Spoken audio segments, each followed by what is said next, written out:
All right. So welcome everyone. This session is going to be about prioritization and matrix in a PM case interview.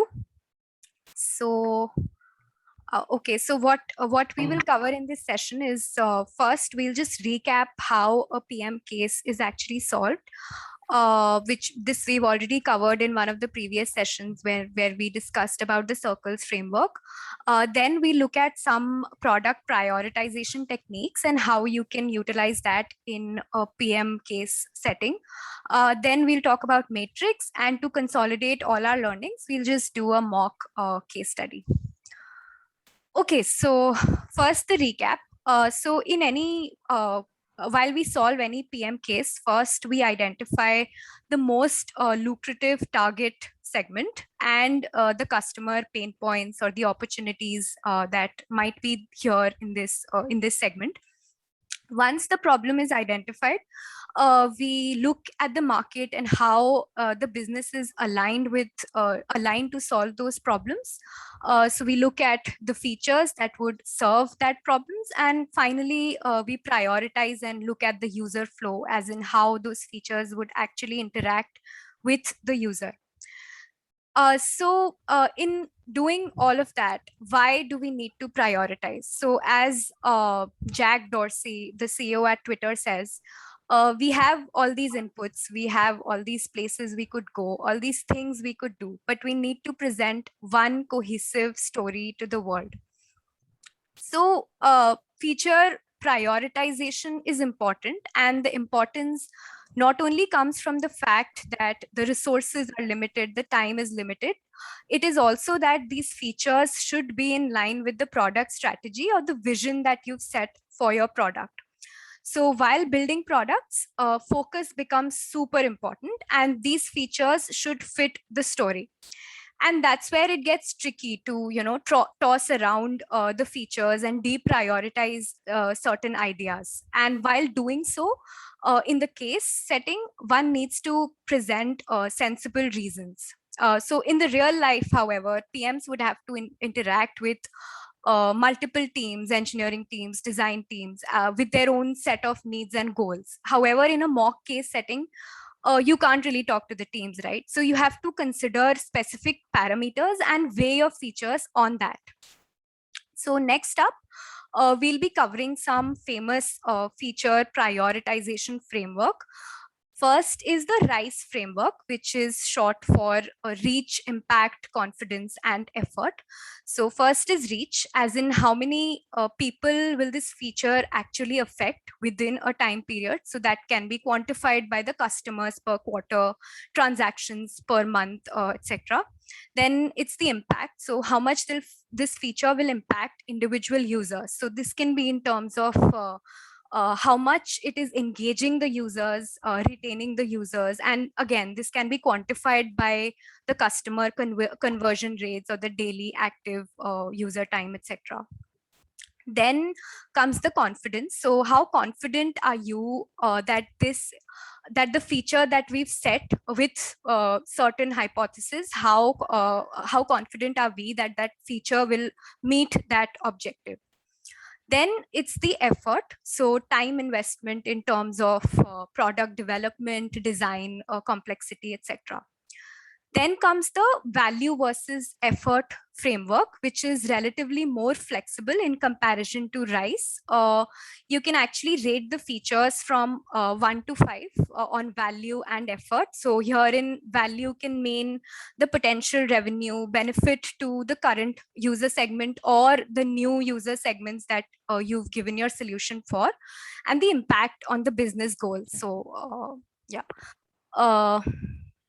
And the effort can be translated into either the cost or the effort in terms of development, implementation, the risk, etc. Then comes the Moscow prioritization. So this method allows you to figure out what is it that matters to your stakeholders and the customers the most. And you can actually classify features into 4 priority buckets. So first is the must-have features. These features have to be present in the product to make the product functional at all, or to meet the objective that you've set for it. They're non-negotiables. Second is the should have. These are important to deliver, but not time sensitive. So maybe we can deprioritize these in the MVP. Next is the could have. So this would definitely improve the customer satisfaction, but won't have a high delta impact. So maybe this can be ignored, especially in case of resource constraints. Next is the won't have. So these are the least critical ones.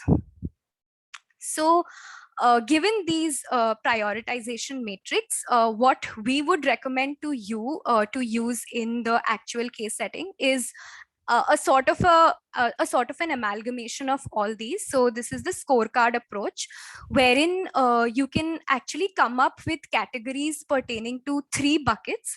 So one is the customer impact. So this can be defined by, say, the user engagement or the user acquisition, depending on the case context. Next is the business objective. So maybe the revenue can be one. And next is effort, which is the implementation effort. Right. So the implementation effort can actually pertain to either the complexity of the feature, how well it is able to utilize the existing competencies of the product, and the number of, say, person hours or the days which would require to develop such a product. And then you could assign weightages to each of these buckets and score based on how good or bad these features perform on these parameters. And accordingly, by summing up these scores, you can come up with a metric on the basis of which you can prioritize your features. So yeah, this is the broad approach for the scorecard. Next up is matrix. So Pranay would be talking about the matrix. Yeah, thank you, Dhanushri. Yeah, so moving on to matrix, let me first quickly tell you guys how I'm going to structure this presentation and what you have to gain from it. So firstly, there might be some of you who are doing quite well with your Prodman prep, while there might be some who have started only recently on it, as they might have kept Prodman as a secondary domain. So for the later set of students, I'll be initially going through some basics so that we have some groundwork laid down before we move on to the type of questions asked and how to tackle the same. So moving on, let's start with the session on matrix.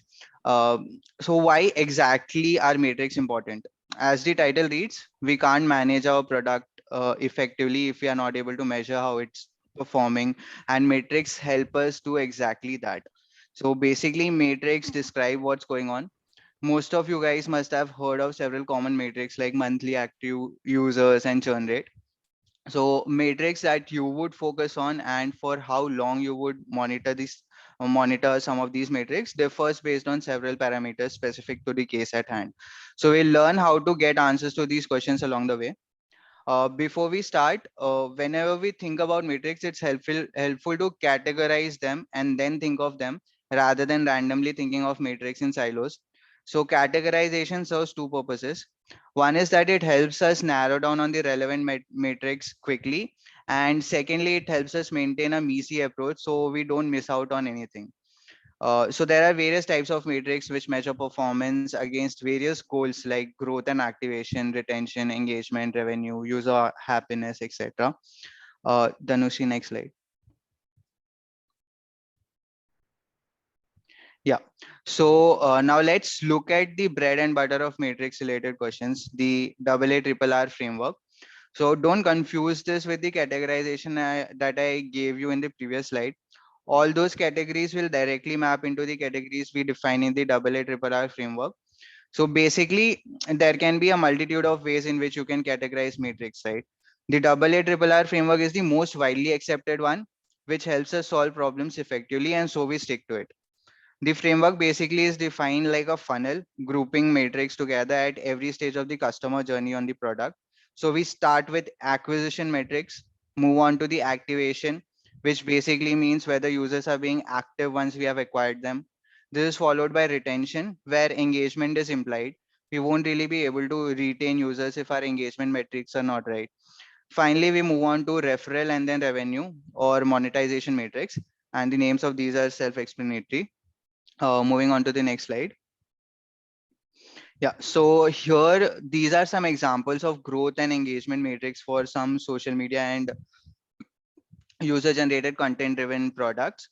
So in growth, you can track new users per month, daily or monthly active users, etc. In engagement, you can track metrics like number of retweets per user for Twitter, average viewing time for YouTube, and average number of likes for Facebook.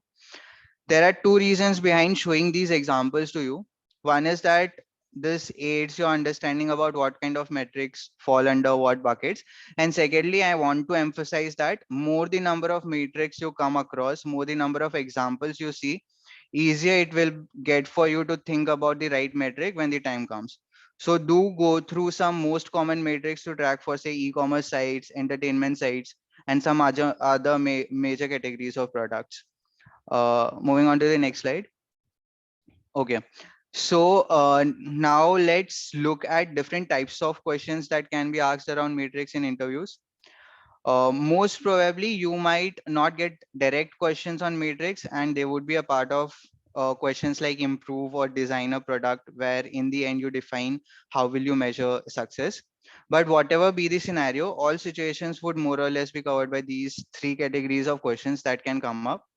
I'll give you guys a brief description of these and then walk you through some small exercises on so you understand how to really approach them. So first is brainstorming exercises, which would be very broad, generic, and open-ended, not targeted towards a specific goal. So every question that an interviewer asks in an interview, he or she is trying to achieve some parameter there, right? So in these kinds of questions, what the interviewer will be really looking at is whether you're able to cover all aspects. Second type of questions are prioritization questions. You can either be given a specific goal or asked to define one yourself. And then you need to critically evaluate various metrics and reach to a conclusion on how exactly would you measure against the goal that was defined. Third type of questions finally are diagnosis exercises, which have a much narrower focus.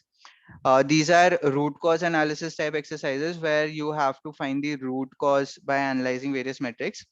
The interviewer here is checking if you are able to ask the right questions in a structured manner. So next slide. So let's start with an example on brainstorming. The question is very open-ended. That is like, what are the top metrics you would track for a two-sided platform? Next. So step one, as in every case, step one is that you start comprehending the problem at hand. Think about what are some examples of two-sided marketplaces. This helps you bring some perspective to the rather abstract kind of a question. If the category feels too wide, you can ask the interviewer if he or she wants you to focus on a subcategory under this. Okay. Next. So step two now, once we have identified, okay, Ola, Uber, Airbnb, and some other platforms are two-sided marketplaces. Next is in step two, we need to define a MECE structure for the problem so that we can break down the product into manageable parts and don't miss out on anything. So this is like a very broad question and the product will be very big, right? So it is easier if you break it down into manageable parts. Here we can break this down into metrics for the buy side and metrics for the sell side. Next slide. So in step three, finally, we will now define metrics for both sides by using the AA framework. So next. Yeah. So for buy side, for example, in case of acquisition, we'll track mobile app downloads, and on the sell side, it will be seller growth rate. For activation on buy side, we'll check users with at least one search, while on sell side, it will be sellers with at least one listing. So similarly, we'll put down matrix for all of these categories. Next. Yeah. So now the next type of exercises, this is an example of prioritization category. So what is the most important metric for a B2C mobile app? Next. Yeah. So again, step one is to comprehend, ask questions and like state assumptions. So we start with what are some examples of B2C mobile apps? So we have ride sharing, Uber, Ola, gaming, COD, Pokemon Go, entertainment, we have Netflix, Hotstar. So we get some kind of understanding, okay, what kind of apps are we really talking about? We then move on to defining the overall goal. So what could be the most important goal? Sometimes this would be explicitly mentioned in the question, and sometimes you would have to yourself define it with a logical argument to back it up. So let's go with revenue as the most important goal for a B2C product in the presence of the amount of information that we have, because the ultimate goal is to earn money. Next, uh, now once we have finalized our end goal as revenue, let's look at what all revenue models can a B2C app follow. The most common revenue streams are through direct app purchases, advertising, in-app purchases, and subscriptions. Can we focus on all or one? Now, Danushri has asked us to focus on advertising. Next slide. Yeah. So now in step two, what we would do is deciding on our approach. So important thing to note here is that there will be several drivers of metrics that are driving the overall goal. So list them here, but space won't help. So let's briefly highlight the key ones. So here is the yeah. Upon further investigation, we conclude that there won't be any revenue opportunities. So how did we find that? So ad revenue will have two parts: inventory and the revenue that we get per ad. Now again, ad inventory basically depends on the number of users and the time they spend. Now to fill this gap, there will be some ad rate suppliers. So there will be suppliers who will be supplying us the ad. So assuming that there won't be any constraints or Pranay, bottlenecks. I think your voice is cracking. Not sure if it's for me Hello. or for everyone. Yeah, Is it I'll happening try for to. everyone? Yeah, Ramshik, that's Yeah. from April. Um, Uh, the network. can you change your network or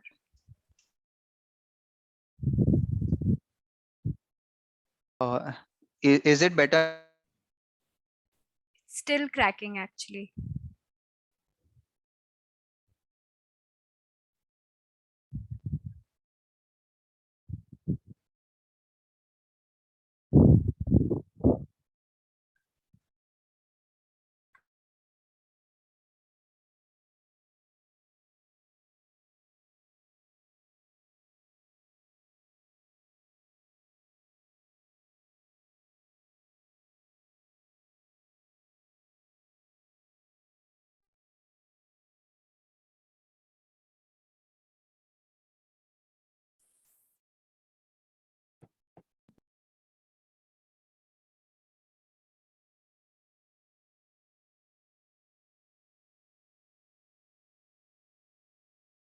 Hello, am I audible? Yes, you're audible. Really sorry, guys. Okay. Yeah. So But your voice is still cracking. Can Yes, you join Ramesh. from the again, hotspot or something? uh, uh,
hello, am I audible now? Yes, yes, you're audible. Yeah. ठीक है, Okay. I guess you can just keep your video off and maybe that. Yeah. Huh. I'll try doing that. Yeah. Okay, guys. Sorry about that. Yeah. So now once we have the issue 3 and we have identified that, okay, there won't be any supply side bottlenecks. So we get to the core of this and we understand that, okay, users and time spent per user look like the most important metrics. Moving on to the next slide. Yeah. So finally, in the third step, we will summarize and conclude. So among the two metrics we have identified, number of users would be more important to track for new apps. While for apps which have achieved a product market fit, for whom acquisition is not really a challenge, what would really matter is more is the average time spent per user on the app. Next. Yeah, so now we move on to a diagnosis exercise. Suppose we want to find the root cause for the drop in shopping cart conversions. Generally, at the approach you take over here is a top-down one, where you start from the top and narrow down your scope until you finally reach the root, until no further drilling down is possible. So for this specific problem at hand, we could start with geography, drill down to device, browser, traffic source, site metrics, and so on to understand where exactly the problem is concentrated. Next, guys, we will be having a live case solving session where Dhanushi will be solving a case live with us, trying to apply the concepts that we have learned today. So without wasting much time, let's start. So Dhanushri, I want you to help me understand how would you improve YouTube. All right. Okay. So just for the information for everyone, we also have slides prepared on it so that you can easily follow through. And yeah, if you have any questions, you can always put it on the chat. All right, so moving on to the question that Pranay has. So first, I would just like to clarify YouTube's vision for its users. So from what I understand, YouTube primarily serves two purposes. One is entertainment and another is education. And it brings together a community of content creators and viewers in this space. Is that okay, Pranay? Yeah, sure. Makes sense.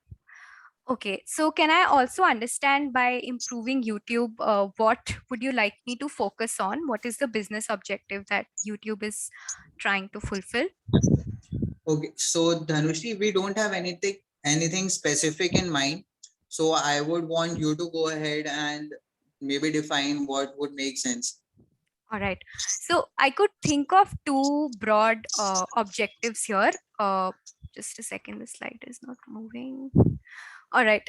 So I could just think of two broad objectives that YouTube can target. One is the new customer acquisition, and one is retention. Now, YouTube already has a pretty large user base. So I guess we can deprioritize acquisition, whereas it would make more sense to focus on retention because there are new players that have come up. So in the edtech space is booming, and the entertainment space, Instagram and TikTok and other social media networks like that have taken a huge pie of the share. So YouTube can probably think of taking steps to engage and retain its users more. So retention is what I would like to focus on. Does that make sense? Yes, Dhanushri, it makes sense. You can go ahead. Yeah. All right. So with that in mind, I would just like to state the current users of YouTube. So one is definitely the content creators. They regularly post videos either for fun or for recognition and in turn monetize their content. Second is the content viewers. So users like me who watch videos for a variety of needs. It can be educational, like a DIY video or a cooking video, or maybe even entertainment like a stand-up comedy, etc. Then there's the third segment, the live streamers. So these people or institutions have recently become popular. So I've seen there are institutional users like a company or a school or a college that streams its important events, like say the final round of a national level case competition or even news on YouTube. There are also the live gaming streams. So yeah, this is the third segment. Would you want me to prioritize any specific segment among these three? Yeah, so Dhanushi, I really like the way you have segmented the users. Again, like I would want you yourself to tell me which segment should we go after, what would make sense. Right. So I would, to prioritize the user group, I would primarily look at the business objective and the size of the market. So for instance, in the live streamer segment, we already have a lot of other competitors who are doing much better than YouTube in this space. And acquisition is not a main business objective. So I would probably deprioritize this segment. Then among the content creators and the content viewers, both have like equal opportunity in terms of making a user impact in terms of retention. But I would, based on the differentiation of the market size, I would like to focus on content viewers more than content creators, because if you are able to engage the viewers, then the creators will automatically flock in, and sort of a cross-side network, positive network effects would flow in. So yeah, that's I would Yeah. just like to focus on the content viewers. um Yeah. right. Makes sense. Makes sense. Okay, so moving on, talking about the user pain points of this segment. So one is that users have only one account for all their needs, whether it is to learn or to watch some entertainment video. And that can be, I guess, distracting, because YouTube has the unique value proposition that it offers is a recommendation of new content. And that can relate to any category that user has previously watched. So that way it can get a bit cluttered. The second pain point is discovering channels that aren't really that popular.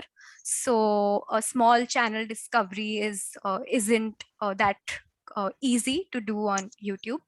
Then the third pain point is that the recommender system majorly focuses on the past viewing history of the user to recommend new content on. So they don't really have avenues where the user can look at something completely different or explore new topics that might be of their interest.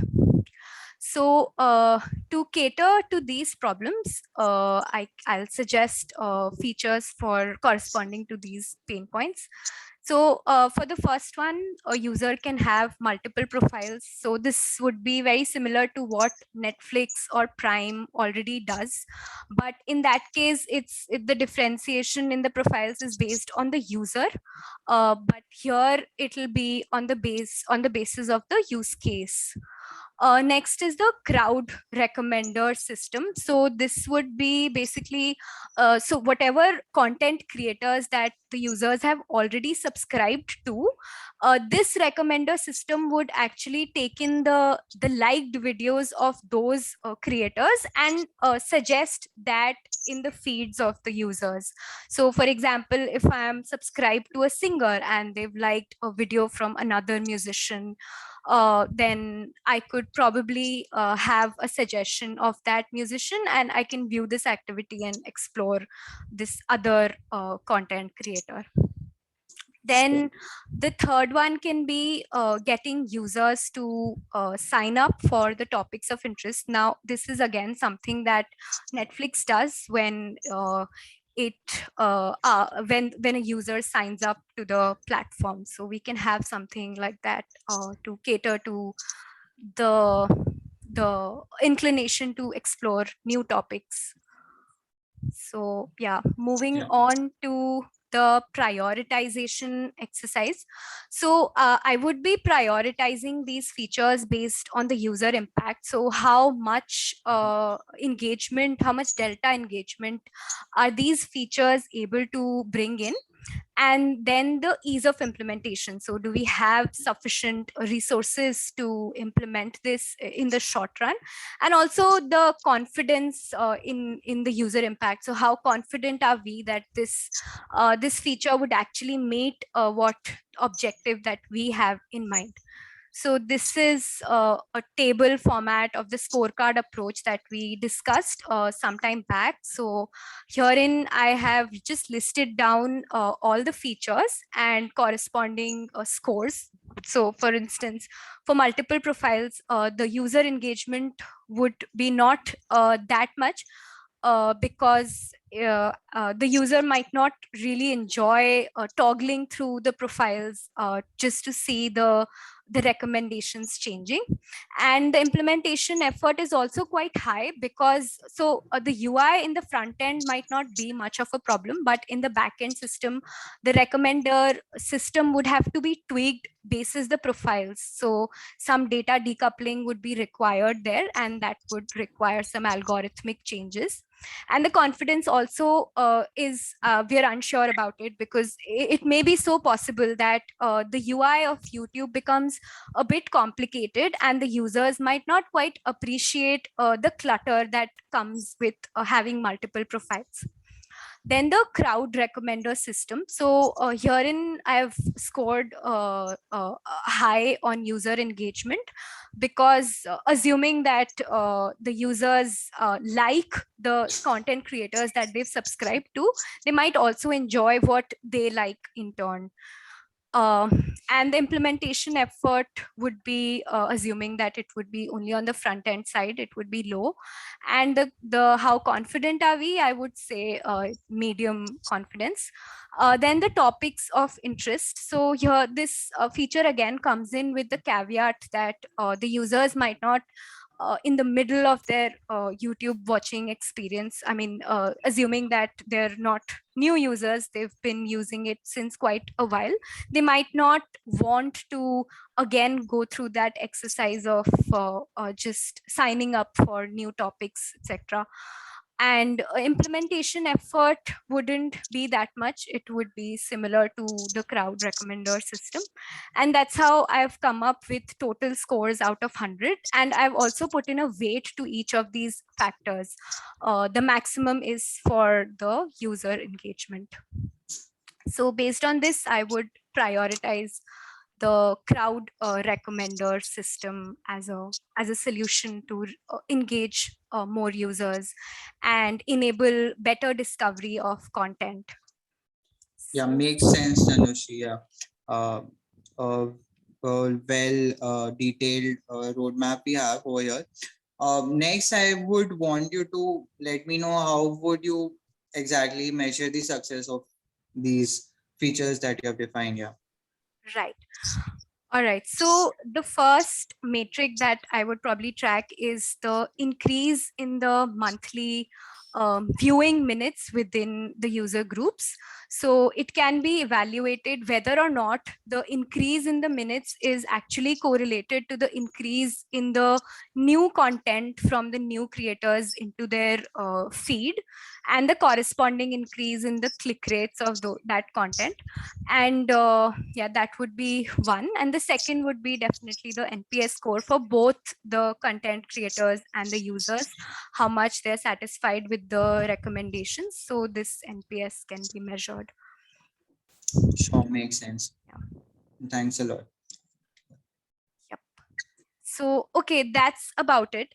We had to do this session a bit faster because we have a batch meet, offline batch meet, and we have to rush there in around 10 minutes. So we have some time for questions.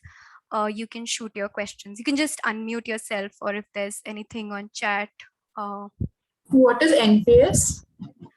It's the net promoter score. So how much they're willing to recommend this the YouTube to other users. So this is something like you must have come across it on Book My Show or Make My Trip. Once you do the booking, a pop-up comes up and then you are asked how likely are you to recommend this same thing to someone else. So you have to rate out of 10. So those kinds of surveys, so they help us with calculating the net promoter score. Okay. Yeah, So guys, and one thing I have, like in the prioritization, when you said the prioritization list, in that the confidence you said the minimum, medium, and the low. Could we need to tell the reasons why it has been the medium, the confidence, why it was to be the low, like that, like other two, for the other two, why it has been medium, the prioritization confidence.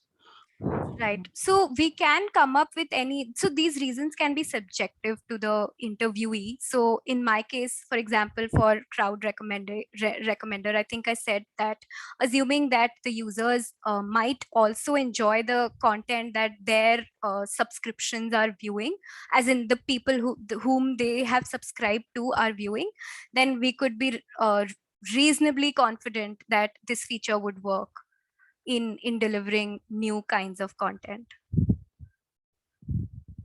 Like aren't we prioritizing the pain points and then finding the solutions for this, or the other way?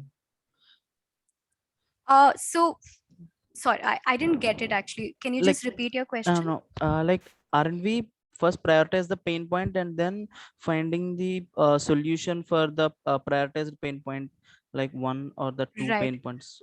We Not can do that as well, but in this case, I have suggested features for all three pain points. So these features correspond to these three pain points.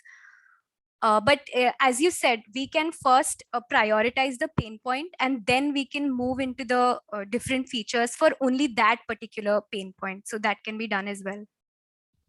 okay. Thank So, you. Avinash, just a point to add over here is that we can do it either way. First, prioritize the pain points and then go ahead. But if we also define the solutions and then do the prioritization, what we are adding to our solution is that we are also taking into account the amount of effort that would be required to implement that feature or to solve that particular pain point, which we might not have a good idea about upfront without defining the solution properly. So yeah, it's better to prioritize once we have defined the features as well. So you can maybe do 2 rounds of prioritization as Yeah, okay. so Tanushree, you have mentioned just two metrics at the towards the end. So I was just thinking that is it okay to have less number of metrics but a proper detailed and structured one, or having more number of metrics is more, I mean, better? Right. It actually depends on the context of the case. So in this one, it was pretty clear that it's going to be retention, and the solution that we prioritized was just one. So that way, it made sense to just have like clear cut metric to follow. But if you have multiple solutions, and if you are prioritizing multiple ones, then you should have different metrics for each solution, and also depending on the business objective. So in this case, it was just retention. If you are focusing on, say, both retention and acquisition, or revenue increase as well, then all those metrics would also be have to we have to state them. Right. Yeah.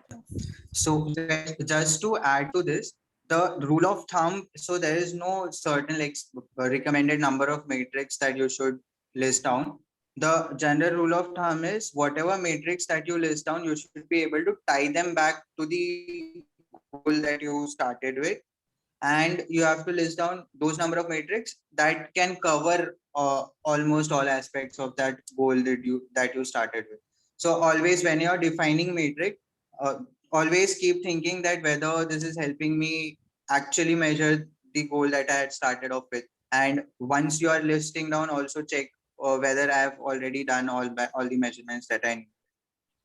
So yeah, that's how you should approach. What if we somehow miss some point, but whatever metrics we have mentioned, they have Yeah. served to some of the pain points? Yeah, so like if you have missed some points and if the interviewer is pointing them out, you can always like go back and uh, rethink and then say that, yeah, okay, this is something that I might have missed and this is still being covered here. Yeah. Sure. Did I get your question right? Yeah, you did. Yeah. Thank you. Okay. So can the interviewer ask how are you going to measure NPS score or number of monthly minutes or anything, whatever we say in metrics?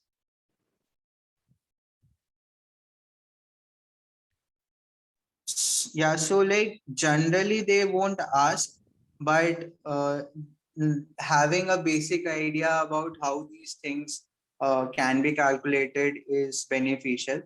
So you can maybe look up a little bit on it, but yeah, mostly it won't be asked. So generally UI level metrics that you track like clicks and all can be done through by integration of Google Analytics or some other analytics tools into your app or into your website.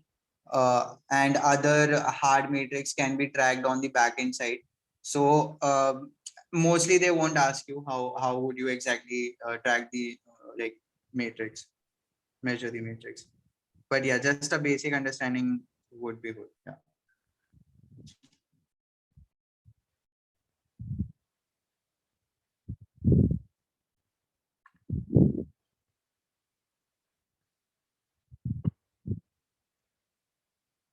So there's a question on chat as well.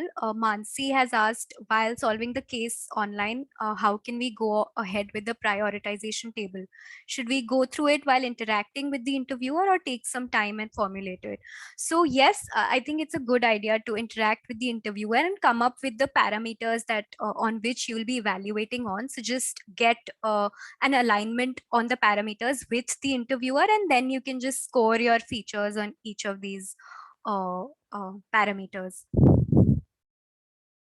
So like you did like little bit mathematically, you know, you provide the weightage, you provide the score. So we have to go in that deep while preparing that prioritization. Or we can just simply say like this could be done in first stage because this is more impactful like this. Right. It's a good idea to be a little quantitative. So if in case the interviewer is short on time and just wants to, close the interviewer, then maybe you can check in with the interviewer that the approach that you will be following for prioritization. And if the interviewer says, okay, go ahead, then you can take a couple of minutes and just quantify why you think a feature is better than the other one. Will there be any cross question? How come you came with this particular number? I mean, so you can just always state that it's subjective and the rationale for your, because ultimately it's going to be down to comparison of those numbers with the other numbers of the features. It won't be like on the number itself. It will always be comparative. So if you don't want to go ahead and quantify to that level, just low, medium, high would also make sense. But just what's more important is your rationale for low, medium, high. So don't just state that the impact is low. Tell the interviewer why you think the impact is going to be low.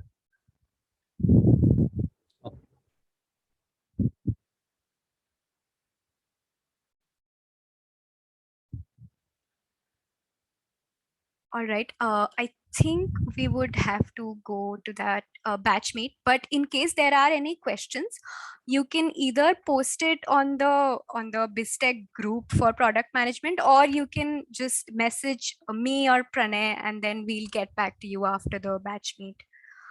All